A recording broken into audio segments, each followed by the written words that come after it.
Defense ready?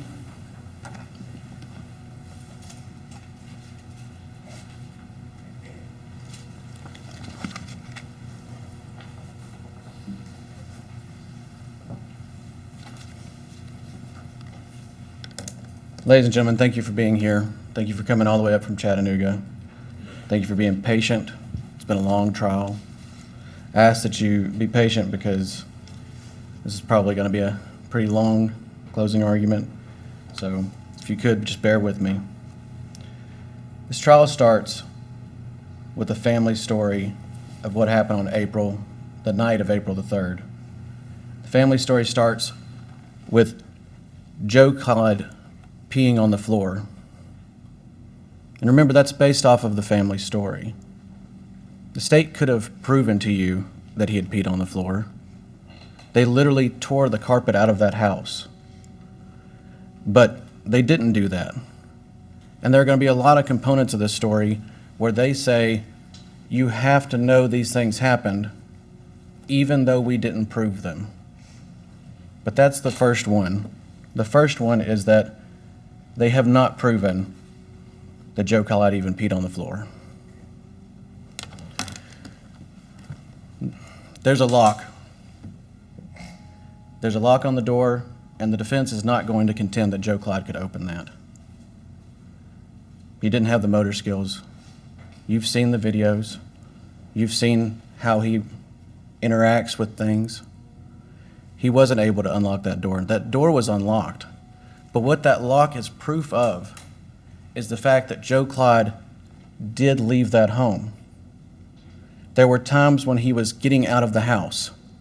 The family had put something in front of the front door, and they had added a lock to the back door. This was not an elaborate scheme. This was a child who got out of the home. The state spent a lot of time trying to disprove that portion of the family story, trying to tell you that it's not possible for him to do that. But remember that the state's burden is to prove something happened, not to poke holes in the family story about what happened, not to say, well, that doesn't seem realistic. They're supposed to prove that a murder occurred.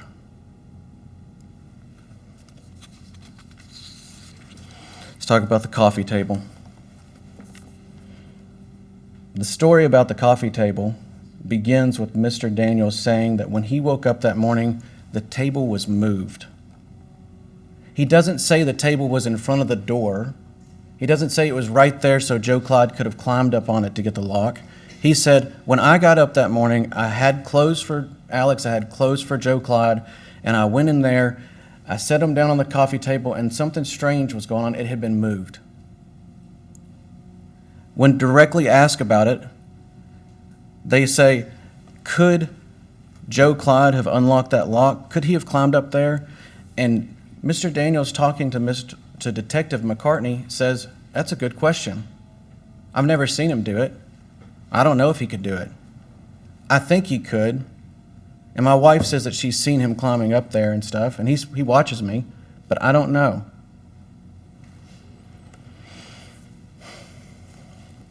The next morning when he wakes up at 5:30 and says his child is missing, the state put on the bus driver, Mr. Longden. He says he saw Joseph Daniels in his car talking to other children in the neighborhood. He had pulled down the road. He was asking them, had they seen Joe Clyde? The state asks you to pay attention to his actions that morning. Watch where he's going. See how strange it is. The testimony and proof has shown that that morning the police arrive. They've already searched around the house. They're driving up and down the road trying to find where the neighbors, if anybody's seen him. And the police start searching. And so Mr. Daniels is a father of a child. He continues to search. He knows he's not right around the house. So what does he do? He gets in his car, he starts driving around. That's not suspicious. That's a father looking for his child. The state has shown you 2 videos of that vehicle leaving the house and then coming back and they're obviously inconsistent. It shows him leaving, going south, and then it shows him coming from the north back in with Crystal. They've implied that that's some kind of lie because he says that Crystal wasn't in the car with him. But they have helicopters circling the house. They have hundreds of people searching. You've heard testimony that they had their cell phones and knew where they were, knew if they were in the house that night, knew where they were that day, and they gave you no proof as to any suspicious activity as to where he went that day. They've shown you a video of him going south and then coming back in from the north. And they've said, he's doing something weird. No, he's looking for his kid. And at some point, while he's circling the neighborhood, he picks his wife up and drops her back off at the house.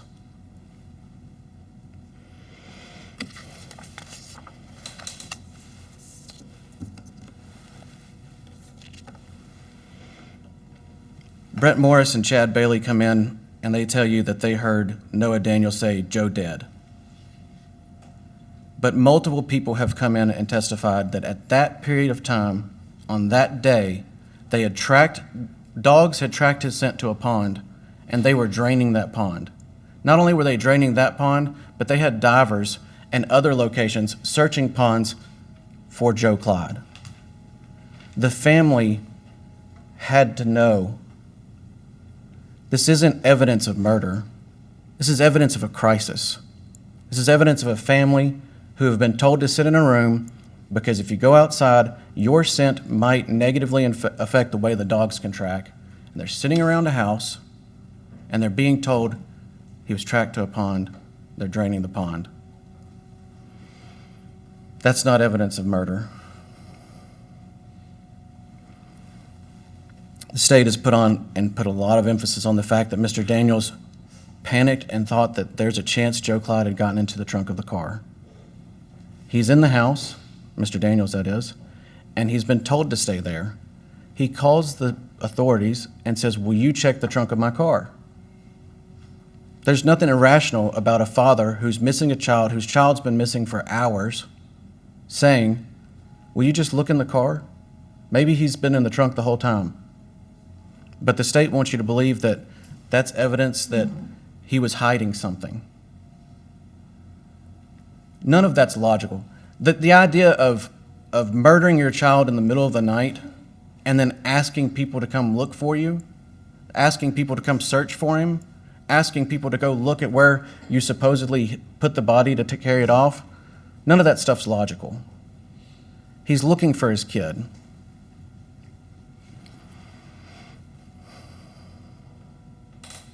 Detective McCartney shows up at the scene. She testified that she showed up sometime slightly after 9 o'clock. She's given access to the home, unlimited access. Walk around, look in the closets, take photos, do whatever you need to do. She searches that house and she testified that she found nothing to indicate that there was foul play. She took photos. She then asked Mr. Daniels if he'll show her where he went that morning. She's not helping him search for his kid. She's interrogating him. She puts a recorder on. She asks him questions. They're driving around. They're trying to track where he went. And they know where he went. And they have that information. And it's just not unusual enough to put it up there for you. He drove up and down the road. He drove to a distance that he thought this is about as far, he wouldn't have gone this far, and he turned around. Then he goes to another place. Drives out there until he says, "You know what, this is too far," and he turns around. When that interview ends, you can hear that Daniel McCormick has shown up on the scene. Daniel McCormick is completely independent, has no skin in the game whatsoever. He's just up at Belmont University working, and he comes home. The TBI track and show that he was at the Love's gas station sometime after midnight on the same day that Joe Clyde went missing, and that he bought some Dr. Pepper. They use that information to extrapolate when he would have driven by, and then he gives you a couple of locations where he thinks he saw someone. Now, he's jumped around, but he says a person in the pajamas the kid was wearing a person less than 5 feet tall that definitely was not Mr. Daniels and definitely was not wearing the shirt Mr. Daniels was wearing.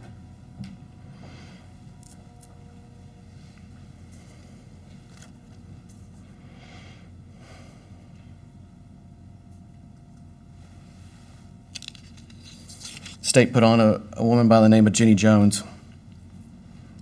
Originally, she calls in, and it's in the CAD report. You'll have the CAD report when you get back there. You can look at it.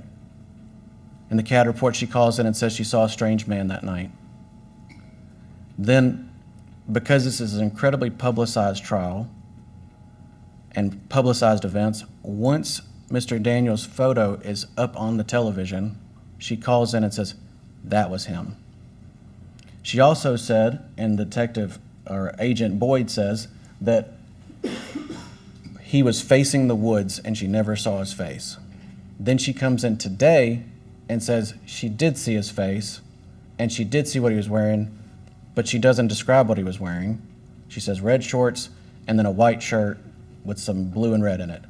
But the state has showed you photos of the day that Joe Clyde went missing. Mr. Daniels was wearing a black shirt with a green alien on it. So she does not know what she saw.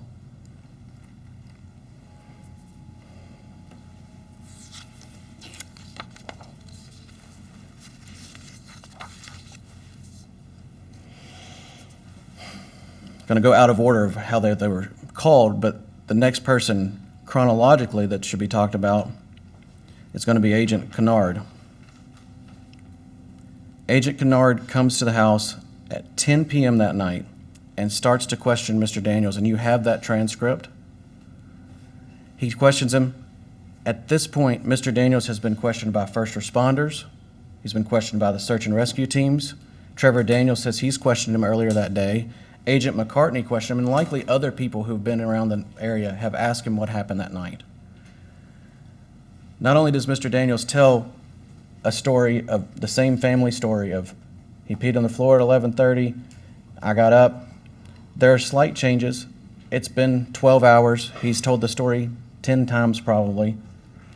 And the state wants you to believe that that's proof that he's lying. But he also tells Agent Canard, I think y'all should start looking at loves. Joe Clyde loved his Nana, and he would have went there. He tells them that when, Big Joe's how I'm going to call him, but the grandfather, it's too many Josephs. When Big Joe left in his truck, he took Nana with him, and Joe Clyde loves his Nana. If Nana had been here, he wouldn't have ran away. He loves his Nana, and he was upset when she decided to go in the truck with Big Joe and didn't even go down to Love's with him. So he thinks maybe he went down there. LaVon Chapman Robbins says that she saw Mr. Daniels at around 2:40, 2:50 in the morning. She works at Love's gas station. This is the same night that Mr. Daniels has told Agent Canard, you should be looking at Love's. What if he went down there? Maybe we should be showing people pictures down there. So he goes down, he buys a pack of cigarettes, he leaves, turns around on Harris Road, and drives back. He's driving slowly. That's been testified to. Who knows why? Maybe he's looking for Joe Clyde. It doesn't matter. He goes back in there and he shows him a picture, and she testified that was weird that he stayed there so long. But if you look at her statement, Madam Clerk, can I have Exhibit 177?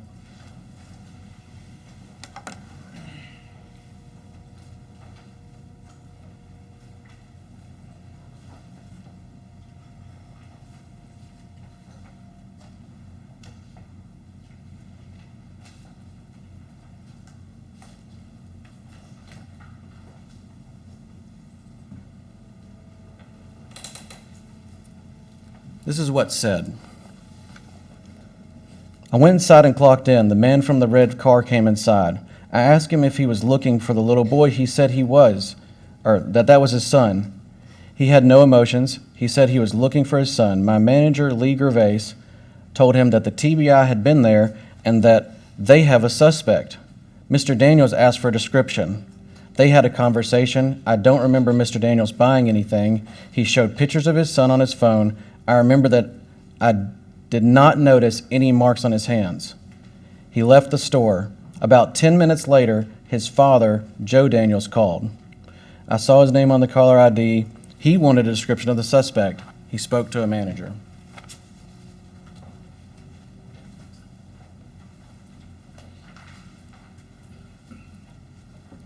There's nothing unusual or odd about a father who can't sleep on the night that his son's missing, who goes in and finds out that a TBI agent may or may not have made a suspect at the store and asks for a description. The fact that you watched a conversation that lasted several minutes makes perfect sense if the man is telling him about what they know about the investigation. He just wants to know what's been found. He wants to know what's going on. He wants to know where his son is.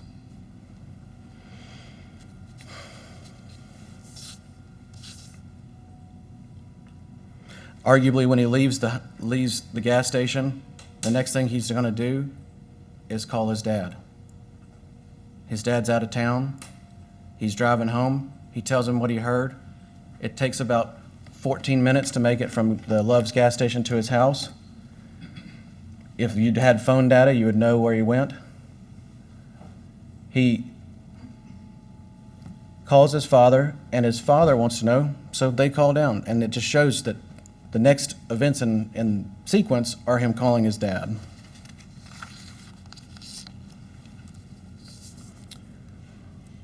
Zach Burkhardt, the lead detective, took the stand yesterday. And when he's confronted by Mr. Lockhart,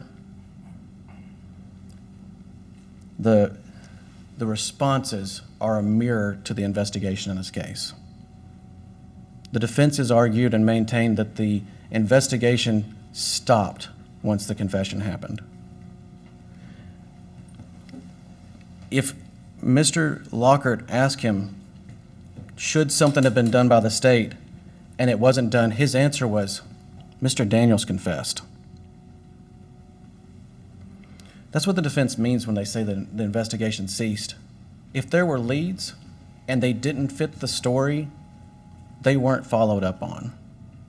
If they didn't follow what was going on with the false confession, then they didn't look into it. The DA gave several other examples of the failings of the state's case through Agent Burkhardt. Defense multiple times has talked about different leads that weren't followed up with dogs. The point of that argument is that they had people calling, saying things like, a child's shoes were missing. Someone had stolen shoes off of a porch. Or that a child sighted a kid in muddy pajamas. The TBI didn't follow up on those because there was a confession. They didn't bring the dogs out there and search those areas. There's no argument that Joe Clyde Daniels went north, stole a pair of shoes, walked back and forth through the command center, and then went 14 miles round trip to make it to a place south. No, the point is there were other possibilities. He could have been north, and they didn't follow up on it. He could have been south, and they didn't follow up on it.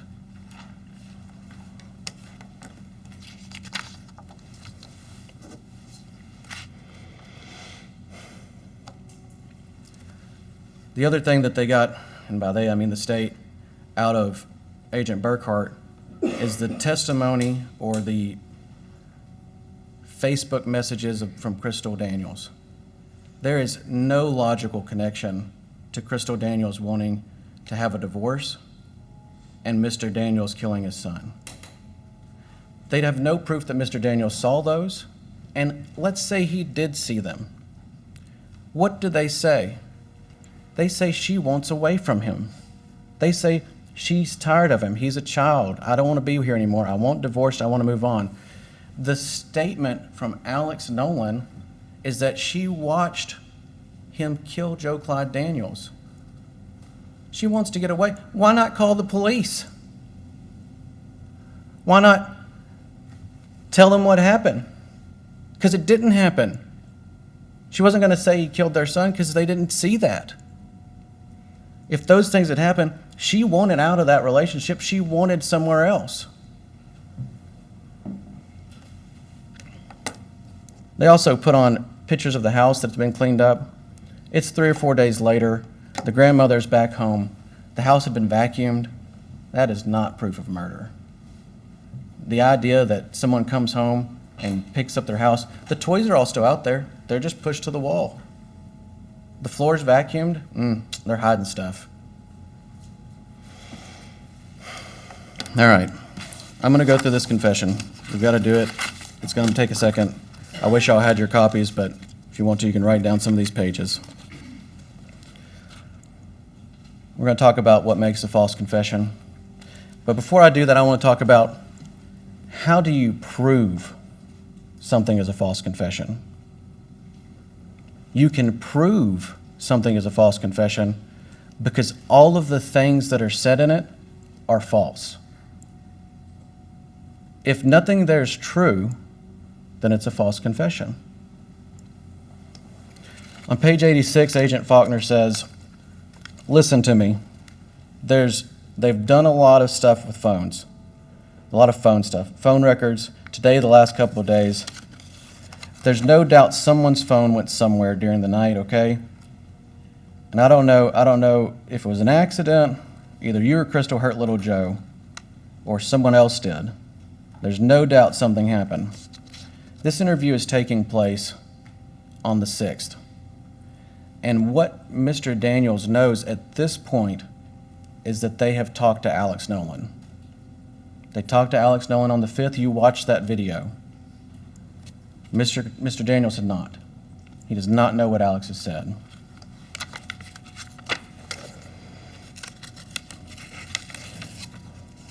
I'm skipping over a lot of stuff, but you watched the interrogation. You've read the transcripts. You have transcripts back there. Understand that things that are being skipped over only help Mr. Daniels because he is denying anything happened. There are pages and pages of, I didn't do it, I don't know, but I'm not going to bore you with that. Page 94, this is Agent Boyd. He says, we know things. We know this stuff that's been left out. We need you to have that realization, you know. We need you to tell us the whole truth. He's trying his best to convince Mr. Daniels that they know something they don't. They don't have any information. The only thing they have is the statement of Alex Nolan. He's lying to him. He's bluffing him. He's trying to coerce some kind of anything out of him.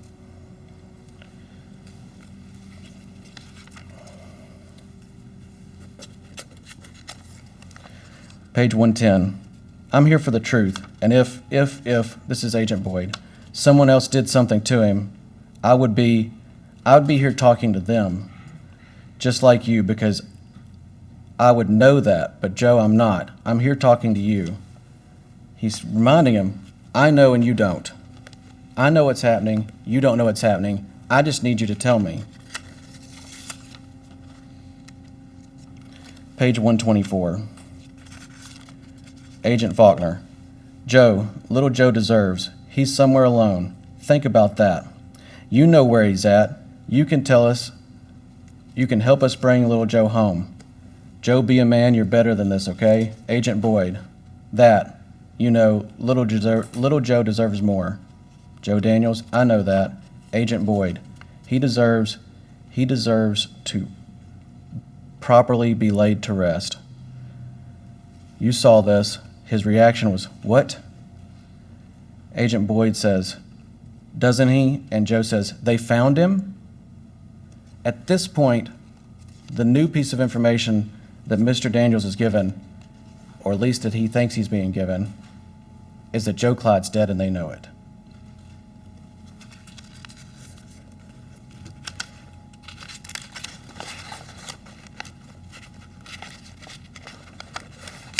Page 127. This is one page later.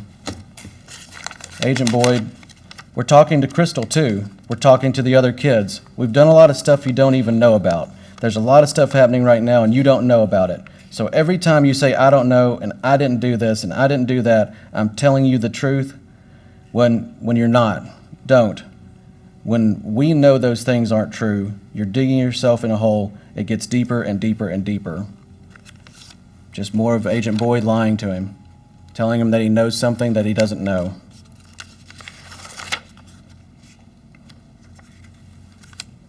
Page 131, Agent Faulkner. Joe, somebody in your house did something to little Joe that night, and they took him out and put him somewhere. He didn't leave that house on his own. He didn't unlock that door. He didn't climb up on the coffee table. He didn't go over and find the key. And you talked about how hard it was to unlock the lock. All this didn't happen, okay? You, Alex, Crystal, somebody did something to little Joe and took him out of the house, and you know where he's at now.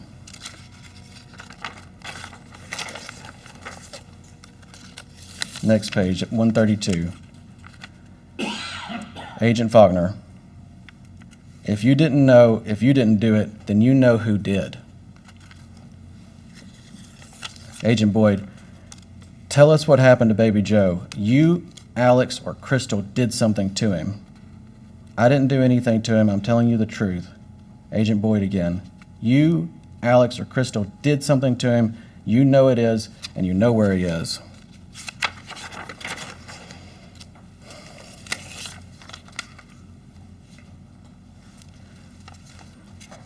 At the beginning of this, I asked you what would make you lie.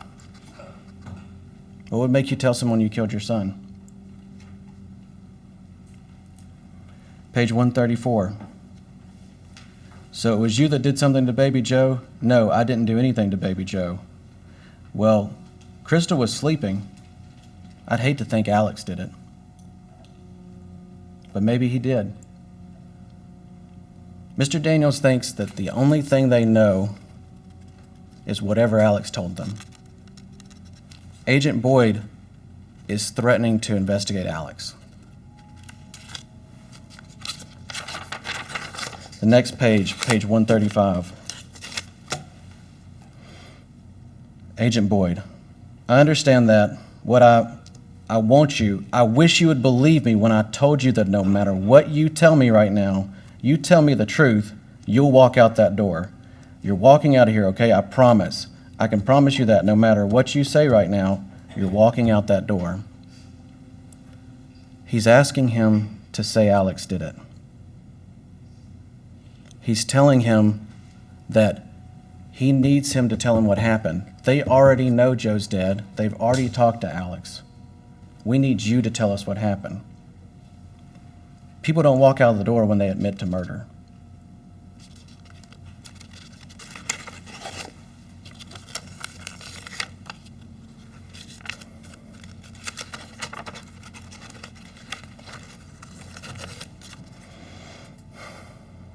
Page 146. At this point, Mr. Daniels is starting to tell them stuff that he may have blacked out and done. He doesn't remember anything. He may have blacked out and had some subconscious action that took place. Joe Daniels says, there's stuff that happens that I don't remember. And Agent Boyd says, tell me what you did to baby Joe. I need you to look up at me, okay? What did you do to baby Joe? Agent Faulkner, Joe, you could have blacked out and don't remember what actually happened. And you know, afterwards what happened, right? I mean, you don't remember physically, but you could have blacked out and done something accidentally. But afterwards, you do remember the results of what happened. So Agent Faulkner starts telling him, maybe you blacked out. Mr. Daniels, at this point on the next page, says, I let him out.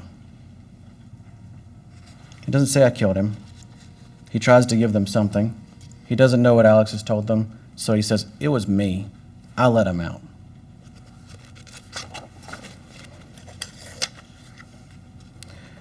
Throughout this entire time, he continues to say, I blacked out, I don't remember, I don't remember. On page 155, he says, I didn't do anything to Joe, I don't remember touching him. There are things I don't remember. Agent Boyd says, tell me what happened to baby Joe. Joseph says, okay, I unlocked the door, I pushed the coffee table out of the way in a weird way. I don't know why, I don't know what happened, and I let him out. I told him to get out.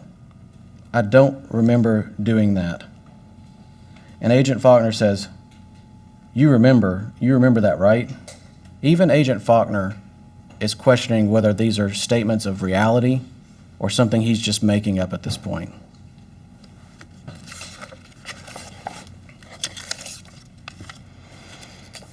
Page 163, at this point, he's let him out of the house, he's chased him down, he's brought him back, he's chased him down. Remember in Alex's statement that he was woken up by a noise? The state's arguing two sides of the same coin right here. They're saying that nobody would have heard little Joe sneak out because the door slams. They're also saying believe his statement because he's let Joe out twice, he's come back in, but the first time Alex hears anything is when he's thrown down on the coffee table.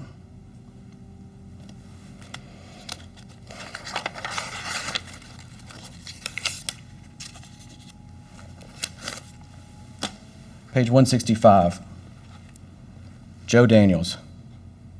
Alex is a witness, right? That ends with a question mark. He doesn't know if Alex is a witness. Agent Boyd says, yeah, I hear you. The next one in the transcript doesn't have a question mark. It should, because he says he saw everything. Boyd then continues to question about what happened. But Mr. Daniels doesn't know if Alex saw anything. Page 175. Yeah, I'd realized that I didn't know what was going on the night before. It's really hard to, when you black out like that, I don't remember what happened until you sit here and think about it, because they're telling him over and over again, stop thinking about what you have to say, just tell us what happened. He said, well, I don't remember it. Apparently I had to black out, so I'm having to think about what could have happened.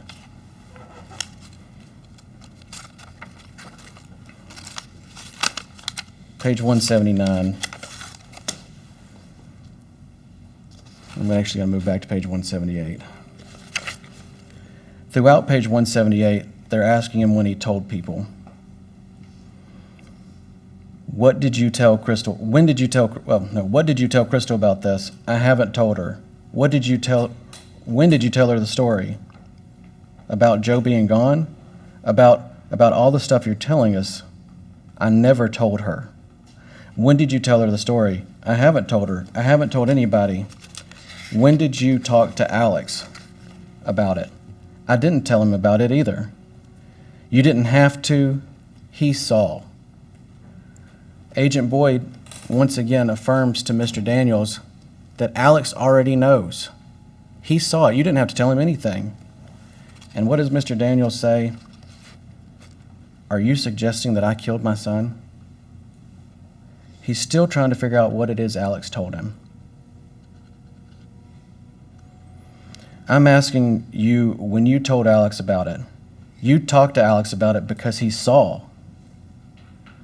Alex, this is now Faulkner, Alex saw what happened, and Alex has been coached on what to say and what not to say, but he'll eventually tell everybody what he saw.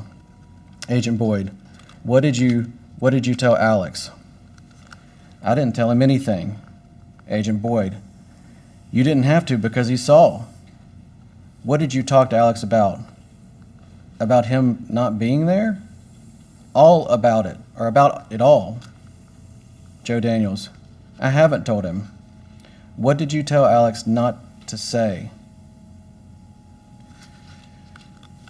Joe Daniels, that's part of when after he was, I let him out. What did you tell Alex? That if he would tell anybody I was going to beat him. That's what he said, right? That's what he's told y'all. He's asking them. I told him I'd beat him, right? That's what y'all want me to say? That's what he told you I said? Agent Boyd, I believe you. What else?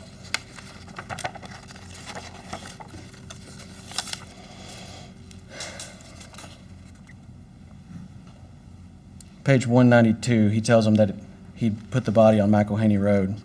Why would he do that? Because on page 125, for whatever reason, Agent Faulkner says, tell me about the dirt road. What happened on the dirt road? He thinks that something happened on a dirt road. So he picks the nearest one to his house. You'll have your transcripts. You should read it all. Because when you read through it, you can tell that he denies it, he denies it, he denies it, all the way up until he's promised nothing will happen, and he's told that they're looking at his son.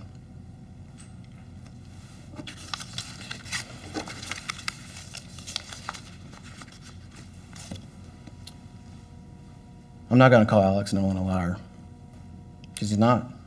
He's a child. He's 12 years old. He got up here and he presented to you the facts he's been given. You watched the video of him almost immediately after he finds out that his father confessed to this. And when they say, your father did it, he says, why would he do that to little Joe? He doesn't say, yeah, beat him to death in the living room. He told me not to tell you. No, he's confused. For an hour they question him. For an hour they tell him not only that he saw it, not only that it happened, but that his dad told him that he saw it. His dad says, tell Alex. Alex can tell you the details. Because he does say that. In the confession, he tells them. They ask him for more details. He says, ask Alex for the details. Why? Because he doesn't know what happened, and he doesn't want to mess up whatever Alex said. He's guessing. He says he's talking to them about stuff he did subconsciously. He says multiple times in the interrogation, he's speculating. And then when they take him out there, he asks Agent Trevor Daniels, he says, what did Alex say? And when Trevor Daniels says, I can't tell you, his response is, he's a good kid. He doesn't lie. We've taught him not to lie. Believe him.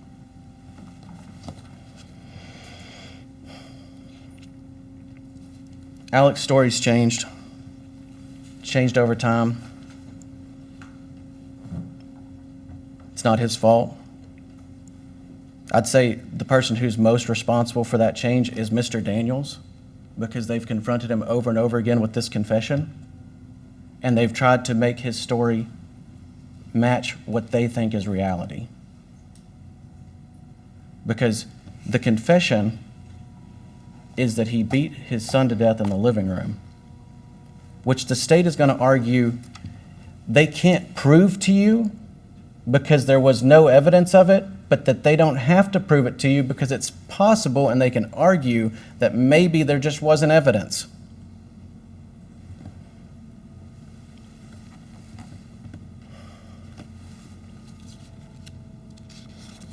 Alex is a victim in this case. Alex has been put through 50 interviews, interrogations, therapy sessions, whatever you want to call it, and been told that his reality is not true. He didn't go to sleep that night and then wake up and his brother's missing. That doesn't fit with their story.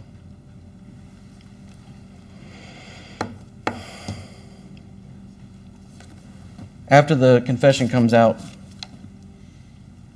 the TBI comes in the house.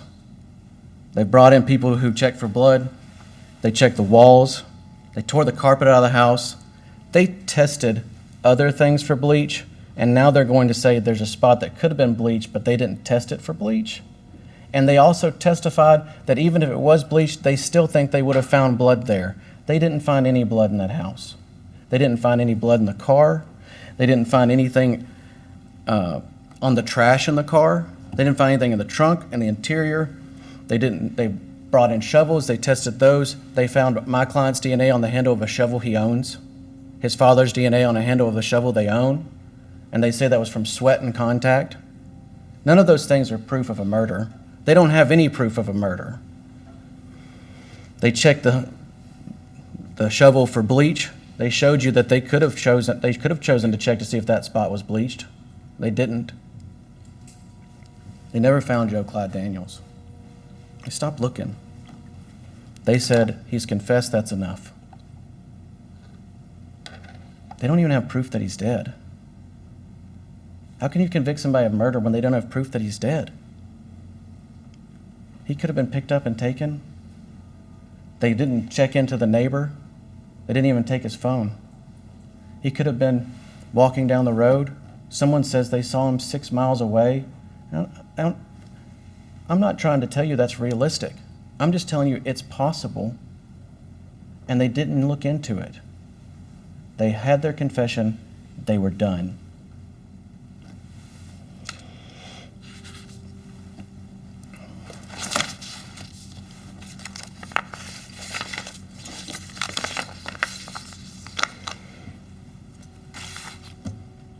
The judge is going to make it. He's going to give you a lot of instructions, and I'm sorry, but you're going to sit through several minutes of him reading. But I'm going to read this one to you. It's on the very beginning. I want you to pay attention to it when you get back and you're deliberating. The nature of a homicide in a case is the body of a crime, or the Latin terms corpus delicti. Corpus delicti consists of two elements: the death of a human being and criminal agency in producing that death. Implicit in the latter is that the requirement of the state to prove that the death was not occasioned by natural causes, by accident, or by the deceased person. Corpus delicti means body of the crime, and the corpus of delicti of a crime must be proven by the prosecution beyond a reasonable doubt. To establish the corpus delicti, the state must show a certain result has produced, and the result was caused by criminal agency. The identity of the wrongdoer is not part of the corpus delicti. The corpus delicti may be established by circumstantial evidence, but when circumstantial evidence is the sole basis of proof, the facts proven must be consistent with the hypothesis of guilt and must exclude every reasonable theory or hypothesis. That means that not only do they have to prove this to you beyond a reasonable doubt, they have to prove to you that there is no other reasonable theories about what could happen. Is it reasonable that someone left that lock off? Is it reasonable that one of the parents forgot to lock the door and the child went outside? Is it reasonable that someone could have picked him up while he was out on the road? Is it reasonable that a child walking down a highly trafficked area could have gotten hit by a car and maybe they decided to do something with him? He's not there. They searched. It's been testified over and over again that this was the largest search in the history of Middle Tennessee. They had helicopters. They had people walking shoulder to shoulder with GPS units. They had more tracking dogs than the lead detective can say. And they didn't find anything. The idea that he walked down the road carrying the body, and the agent testified that if he got tired, he could have set it down. No, that's not possible, because they had tracking dogs there. They would have tracked him down the road, especially if every once in a while he was setting the body down, but they didn't. Alex says that he watched him walk outside and set the body down in the yard, but that didn't happen because they had dogs all over that place and never one did they hit on that area. The state's argument is illogical. The state's argument is that my client is a liar, but you got to believe him. He lied to you. He lied to the police when he called 911. He lied to the first responders when he told them what happened. He lied to Detective Trevor Daniels when he showed up and asked him what happened. He lied to Miss McCartney whenever she showed up and was questioning him. He was lying the entire time he was in that car talking to her. He lied to Agent Canard. He lied to his dad. He lied to his wife. He lied to the Agent Boyd when he got there. He lied about all the things that happened in his confession because he didn't use the car. He wasn't out on McElhaney Road. All those things are lies. He's lied to you about everything, but you gotta believe him. He killed his son. That doesn't make any sense. How can you ever rest your head easy at night when they can't even prove this child is dead? How could you find someone guilty of a crime based solely on their confession when everything they said wasn't true?